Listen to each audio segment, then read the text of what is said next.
ازيكم؟ عمركم شفتوا كهف مضيء من غير لمبات؟ اكيد لا. ازاي؟ اهلا بيكم في الكهف المضيء، كهف وايتومو في نيوزيلندا.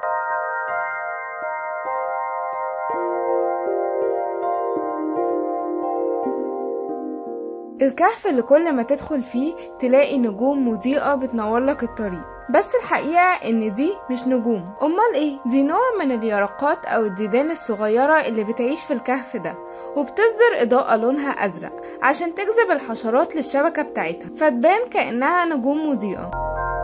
تم اكتشاف كهف وايتومو سنة 1887 بواسطة المستكشفين المحليين، ومن الوقت ده بقى واحد من أبرز معالم السياحة في نيوزيلندا. بيزور الكهف كل سنة أكتر من 500 ألف زائر، وبتاخد جولة جوه الكهف بقارب عشان تستمتع بالمشهد.